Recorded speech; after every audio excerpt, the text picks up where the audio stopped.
rencontrer Monsieur le Président de la Cour constitutionnelle, qui est président du Conseil supérieur de la magistrature, pour pouvoir harmoniser sur les termes de l'organisation des États généraux, sur la mise en place de la commission qui devra très rapidement travailler sur tous les textes concernant les réformes qui vont être impulsées par le gouvernement et puis adoptées par le Parlement. Il était donc question pour le président du Conseil supérieur de la magistrature et moi, ministre de la Justice et garde des Sceaux, de passer en revue toutes les questions concernant le fonctionnement de notre appareil judiciaire. Ceci afin de faire un rapport détaillé à son Excellence Monsieur le Président de la République et à son Excellence Madame la Première ministre.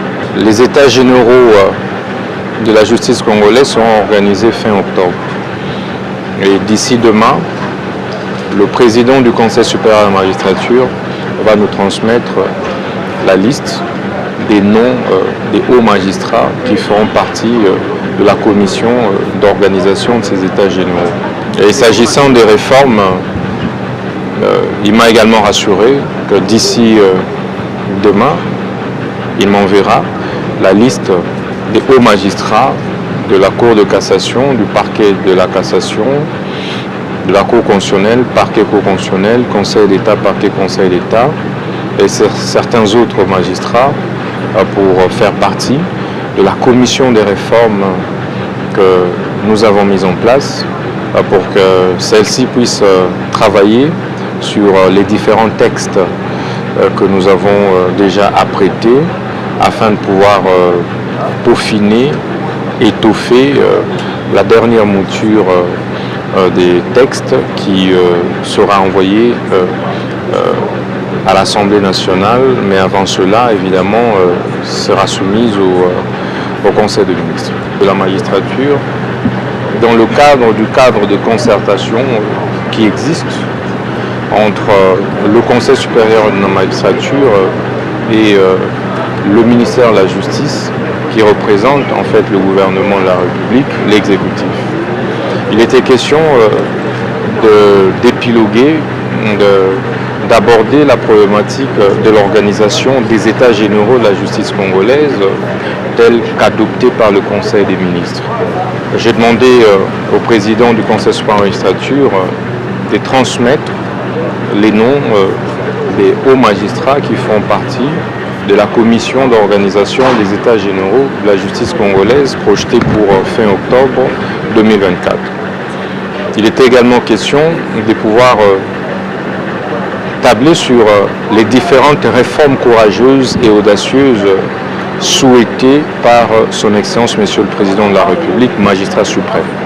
Nous nous sommes donc accordés qu'il est plus qu'urgent que nous puissions effectivement réformer, apporter des réformes courageuses, des réformes audacieuses dans notre système judiciaire. Et pour ça, j'ai demandé au président du Conseil supérieur de la magistrature de transmettre les noms des hauts magistrats de la Cour de cassation, du parquet près la Cour de cassation, du Conseil d'État, parquet près le Conseil d'État, mais également de la Cour constitutionnelle et parquet près la Cour constitutionnelle pour pouvoir faire partie de cette commission des réformes qui va devoir travailler pendant 6 jours les différents textes, notamment le texte sur l'organisation et fonctionnement du Conseil supérieur de la magistrature, le texte de loi sur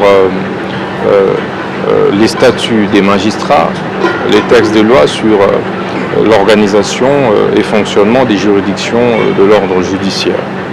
Et bien d'autres textes qui seront certainement proposés dans cette commission.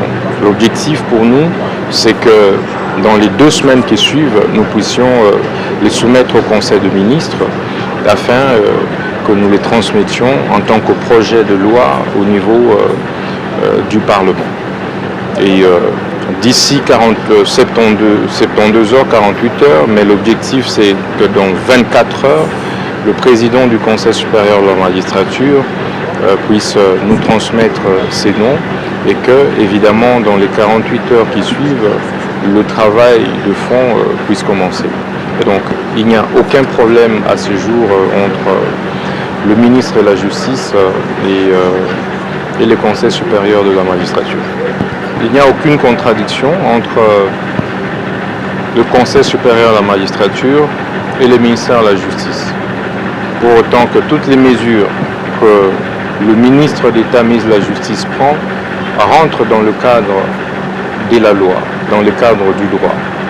Et le Conseil supérieur de la magistrature ne s'y oppose pas du tout. Et nous ne nous opposons pas tous aux réformes.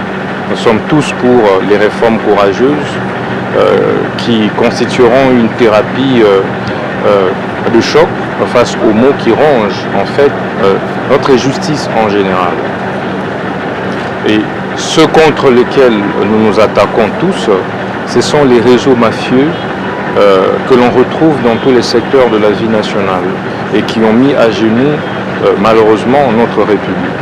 Et nous sommes accordés de pouvoir continuer à traquer tous ces réseaux mafieux qui opèrent dans tous les secteurs de la vie nationale, dans l'avocature, dans le huissariat, dans la magistrature, dans la politique et dans bien d'autres secteurs de la vie nationale.